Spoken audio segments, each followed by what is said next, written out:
The Ballad of Divi Divi Praia Hotel, Natal. Oh, my darlings, gather round, for I must tell you a tale of a tragedy so profound, so utterly avoidable, that it shall haunt your dreams like a bad Wi-Fi connection in the middle of a Netflix binge. I arrived at the legendary Divi Divi Praia Hotel, Natal, with the optimism of a puppy who hasn't yet realized the world is cruel. The lobby, a relic, not vintage chic, nah, more like abandoned by time and basic hygiene standards. The air smelled of regret and mildew, a scent so thick you could chew it. The room, a masterpiece of despair. The walls, yellowed like old teeth, whispered secrets of neglect. The bed, a crime against spinal cords. The mattress sagged like the will of a man who just realized he's out of coffee. And the smell, a bouquet of wet socks and forgotten leftovers, a fragrance so offensive it could make a skunk apologize. The air conditioner. A demon trapped in a metal box screaming its agony into the night. Sleep, impossible. It roared like a jet engine, but without the luxury of taking you anywhere nice. The towels, translucent, pathetic. They didn't drithy moisturize the air. Trying to dry my hair was like fighting a losing battle with a single tissue. And the toilet paper, sandpaper disguised as kindness, housed in a dispenser so cheap it looked stolen from a gas station bathroom. The breakfast, a culinary war crime. The food was a sad parade of carbs and despair. The bread, stale enough to build a house. The fruit, a single lonely slice of melon rationed like gold in a dystopian novel. The ham, a cruel joke-processed mystery meat that tasted like broken promises. And the the flies, they danced over the food like they owned the place. Maybe they did. The staff, sweet yes, but as useful as a chocolate teapot. My ID was left at reception for 3 days before anyone noticed. 3 days. If I were a criminal, I could have built a new life in Argentina by then. The pool, a puddle of neglect. The water was so untreated I half expected a frog to offer me a cursed wish. And the size, smaller than my patience after the 3rd day of this nightmare. The Wi-Fi, non-existent. Like my will to live after realizing I'd paid money for this. Oh my loves, this was not a hotel. This was a test of human endurance, a trial by fire or, in this case, by mold and apathy. And so, I leave you with this. If you value your sanity, your comfort, your basic human dignity, run far, far away from Divi Divi Praia Hotel, Natal. But hey, if you've suffered here too, drop a comment. Israel loves company.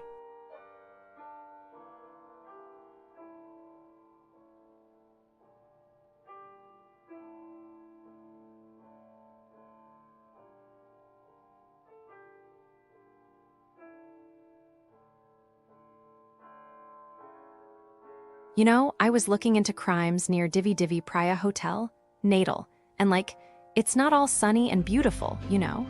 There are some shady businesses around there that'll try to take advantage of you. Have you heard about those fake souvenir shops near the beach? They're super tempting, but they're totally a scam. You'll go in thinking you're getting a great deal on some local crafts, but really, they're just mass-produced junk from China. And the prices, oh my god, they're 5 times what you'd pay at a real store. I mean, who does that? It's just so wrong. I predict that the tourists who fell for this scam were probably really embarrassed and frustrated. They might have even gotten into a fight with the shop owner, who's just trying to make a quick buck off of unsuspecting visitors. And what probably happened to the scammer? They just got richer, while the tourists got ripped off. It's just not fair. And then there are the fake currency exchange places. Oh boy, they're everywhere near Divi Divi Praia Hotel, Natal. They'll promise you an amazing exchange rate, but really, they're just stealing from you. I mean, who doesn't know that you should only exchange currency at a bank or a reputable exchange office? It's just common sense, right? I think the victims of this scam were probably really upset when they realized they'd been had. They might have even tried to report it to the authorities, but who knows if anything would have happened. And the scammers? They just got away with it, probably to scam more tourists. It's just so sad. You know, it's really frustrating to see these kinds of scams happening near Divi Divi Praia Hotel, Natal. It's can't we all just be honest and kind to each other? But no, there are always people trying to take advantage of others. It's just, Okay, here is the intro music, a melancholic, slightly off-key piano piece. Hello. If you're considering a stay near the Divi Divi Praia Hotel in Natal, it's Well, it's important to be prepared. I've spent considerable time examining the experiences of recent visitors, looking at what surrounds this hotel, and honestly, it feels like stepping into a slightly faded postcard. A postcard someone tried to color in with broken crayons. The businesses in this area as a whole leave a distinct impression, an impression of disappointment. They aren't actively malicious, not usually, but they are frequently a letdown. A quiet, insidious letdown that gnaws at your holiday budget and perhaps a little bit at your soul. Let's begin. It's not about individual places, it's about a prevailing atmosphere. An atmosphere of inflated prices, questionable service, and a general sense that you, the tourist, are viewed as a comfortable target. It's as if the businesses collectively decided to operate on a slightly lower plane of effort while simultaneously charging a premium for the location. A strange paradox, wouldn't you agree? A bit like serving lukewarm coffee in a golden cup. Let's start with retail, specifically the Midway Mall. Now, malls generally are predictable, a safe haven of familiar brands and air conditioning. Not this one.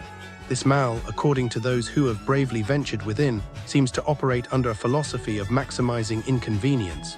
The overwhelming sentiment is that it's simply expensive, not in a luxury experience way, but in a you're paying extra just for the privilege of being here way.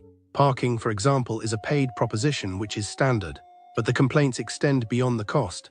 It's the chaos, the poorly directed traffic, especially at closing time. Parents with children, elderly visitors, everyone funneled through the same bottleneck, leaving a feeling of utter disregard for anyone's comfort. And the issues don't stop there. We see reports of customers finding their credit rating inexplicably damaged because of the mall's retailers, with significant struggles to have their names removed from credit blacklists even when no debt exists. Then there are the concerns about parking for motorcycles, relegated to the far reaches of the lot, with cramped spaces and frequent problems with the payment system at the Pão de Açúcar supermarket within. It paints a picture of a place that doesn't particularly care about its patrons, only about extracting as much money as possible.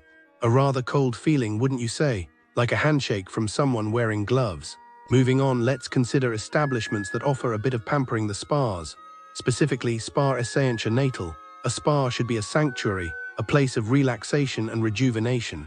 What customers report is a significant disconnect between expectation and reality. The descriptions often circle around a lack of professionalism. Massages described as amateurish, with therapists more interested in upselling additional services before even beginning the treatment. There are persistent complaints about slow or non-existent communication with the spa. Trying to book an appointment feels like trying to contact a distant relative who doesn't own a telephone. And then there are the practicalities. Small treatment rooms lacking private bathrooms, forcing clients to navigate hallways in robes, sharing space with other medical clinics. Massages are too short, too rushed, lacking any real skill. One review stood out: a guest received a foot scrub that was so vigorous, it actually burned their skin. They weren't given any consideration, no apology. A sense of being treated as an inconvenience rather than a valued customer. It's disturbing. It's the feeling you get when you order a cake and they hand you a brick. Now let's talk about food. Camares Restaurant, often touted as one of the best in the area. But the reviews consistently reveal a chasm between the hype and the experience. The food itself is generally acknowledged to be good, but it's overshadowed by remarkably poor service. Rude